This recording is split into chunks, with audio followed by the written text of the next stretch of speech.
Curly Bill and realized there was real money to be made. That's why I went after Henry Plummer.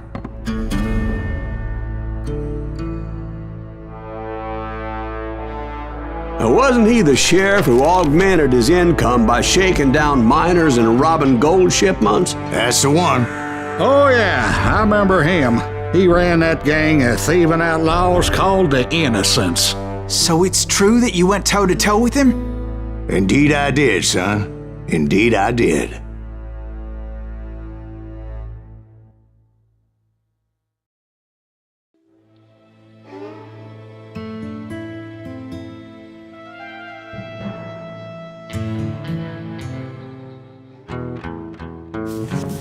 I knew I needed resources if I was going to track down Roscoe Bob Bryant, and hunting Plummer looked like a good way to get rich quick. As the local vigilantes exposed him as the leader of the bandits, and put a generous price on his head. Plummer rallied his gang to plunder one last gold mine before making their escape, and that's where I thought I'd find him. It makes me nervous standing so close to all these goddamn barrels of gunpowder. Why would you be nervous? No one has the cojones to come after us. As long as you don't light up a cigar, we're fine. Yeah, besides, George is up there on the rocks with that rifle of his. Nothing gets past him.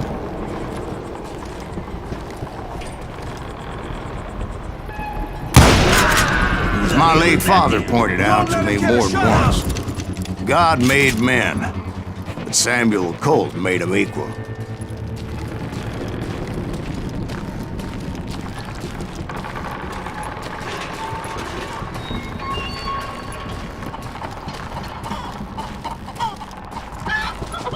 I knew that dynamite wasn't mine, so I decided the polite thing would be to return it. It was the biggest gold rush since Sutter's Mill in '48.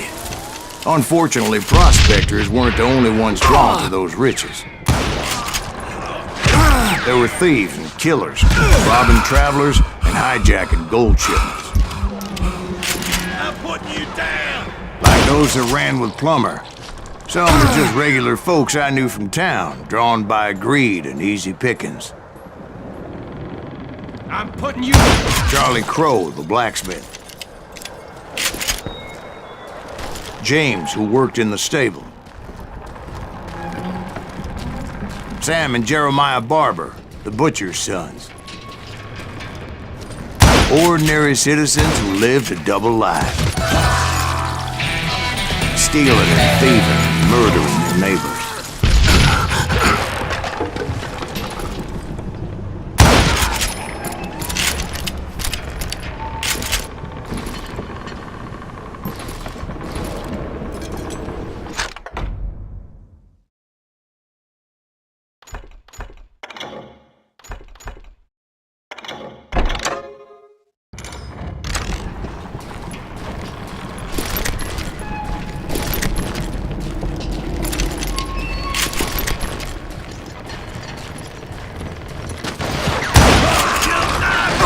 Of course, the rest were veterans of the Civil War.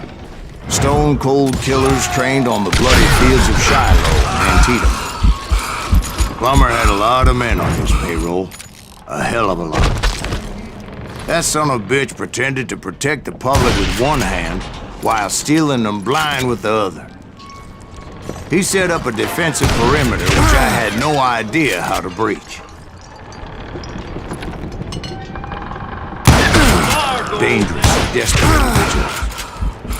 I was outnumbered and in way over my head, but I was too damn stubborn and stupid to realize it. They must have thought I was tough, or had some kind of death wish, seeing as there were barrels of gunpowder everywhere. One stray bullet, one stray spark, and I'd be blown to hell and gone.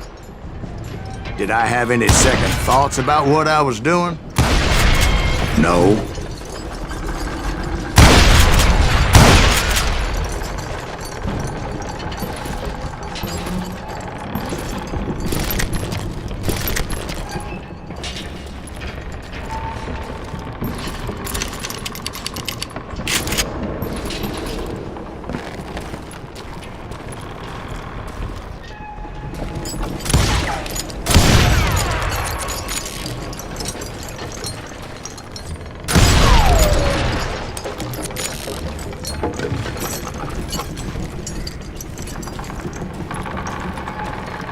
I thought I was some kind of hero. I finally made it past and headed on to meet my destiny. But first, I had something I needed to figure out. I had a few ideas on how to get into that mine, but once I made my decision, I knew there was no turning back. So my first thought was to enter the nearest mine portal. I saw an entrance. Made sense. It was the quickest way in, but that also made it more dangerous, as there would undoubtedly be enemy pickets posted along the way.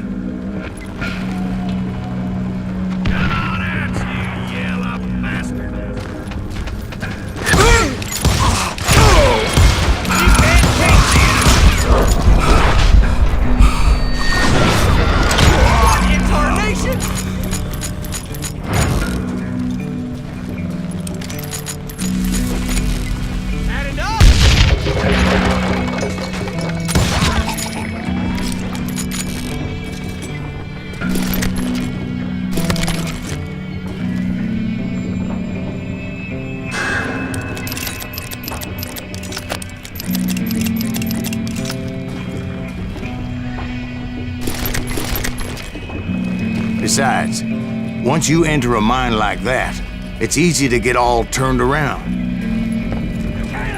And that confusing maze of corridors wouldn't even be the worst of it.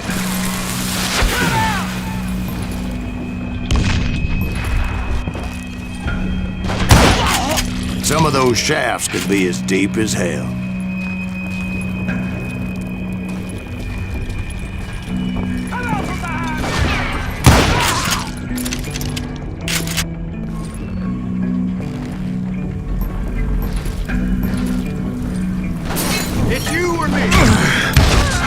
A single stumble or misstep can easily end in a deadly plunge to oblivion.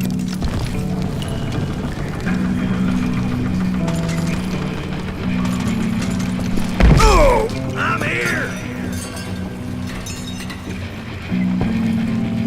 You ain't beefing me.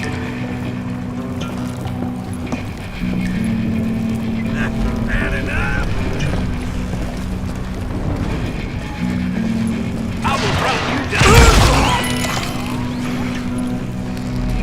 Quick reflexes often make up for lack of common sense.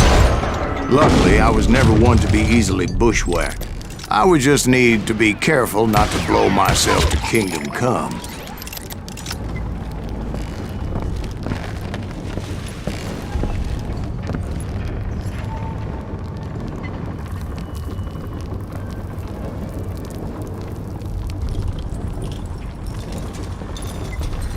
Get him!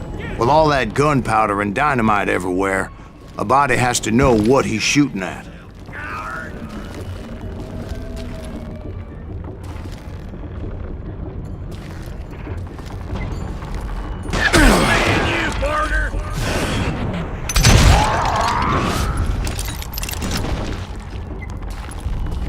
You're done.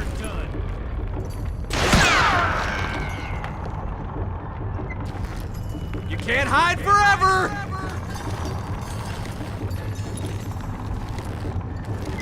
Time to die!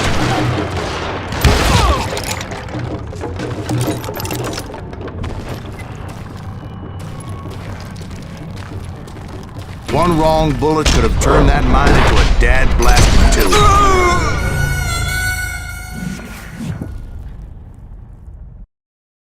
Take him! Show yourself, coward!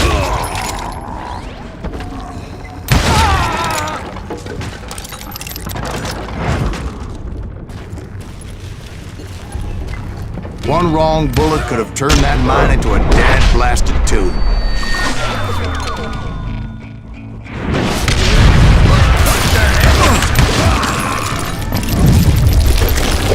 I freely admit that my plan of attack was not just moronic, but clearly insane.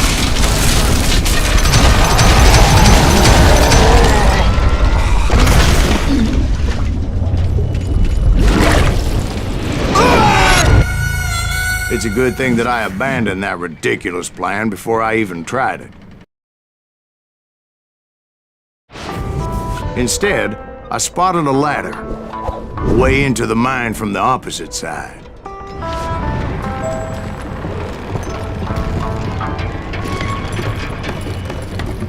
It was a long way around, but that approach seemed more sensible at the time. Of course, being I had a problem with heights, that scaffolding scared the bejesus out of me. Climbing down that ladder required some caution, because even though I had a younger man's reflexes, no man can dodge a damn bullet while climbing down a rickety ladder.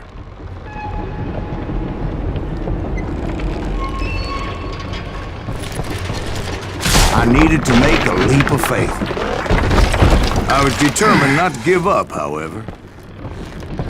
As Sheriff Plummer seemed quite the despicable character. When the vigilantes discovered what the sheriff was up to, people were outraged. That 10,000 they put on his head would go a long way to helping me find old Bob.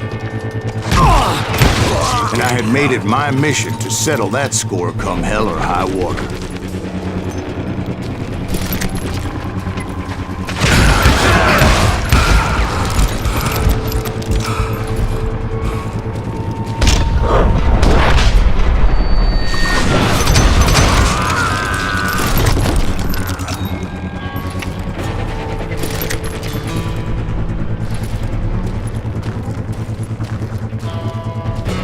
But first, I would have to make a choice.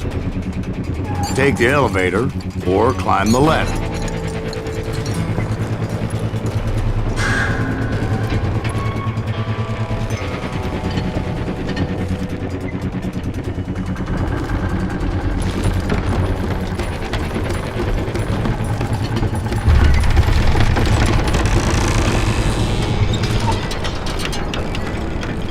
I wanted to use the element of surprise.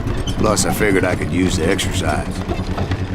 I was warmed up already, so what the hell?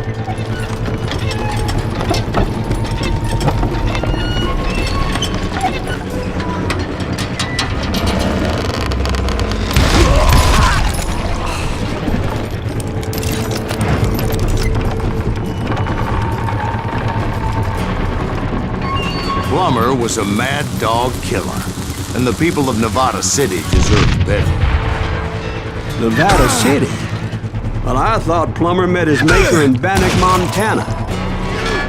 Right, well, he was the sheriff of both places at one time or another, but that's neither here nor there.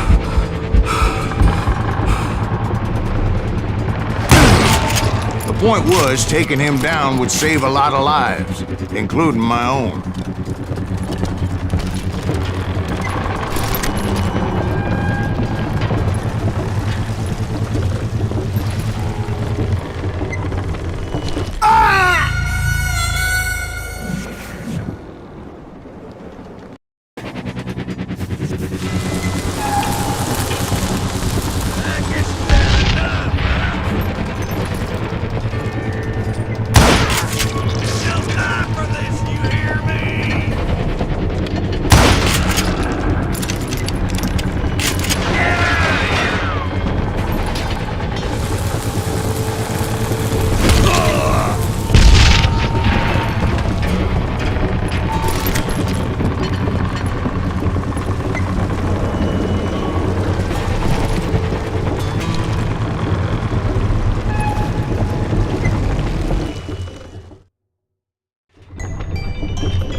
This is gonna hurt!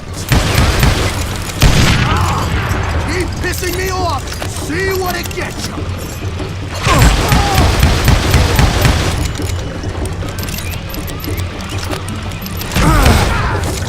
Take this, you son of a bitch! I'm going all medieval on your ass!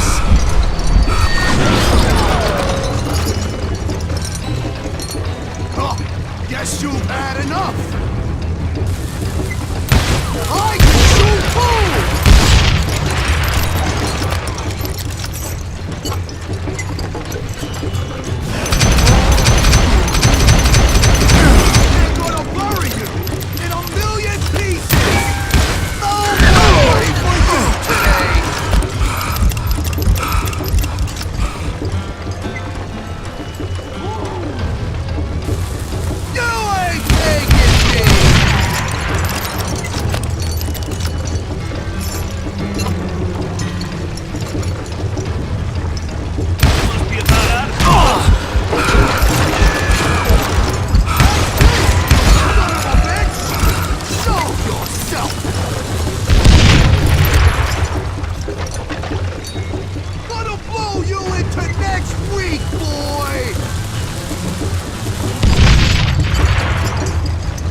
So that's how Henry Plummer died. Him and his crew were worth their weight in gold. And now, I was officially a bounty hunter.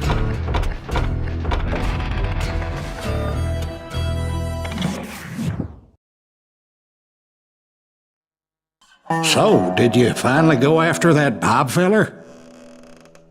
Well, I heard word he was in Kansas with John Wesley Hardin. So that's where I went. Where in Kansas? Abilene. Why do you ask, Ben? No reason. Was Hardin as fast as Ringo? Ringo was fast, but John Wesley was as fast as the devil himself.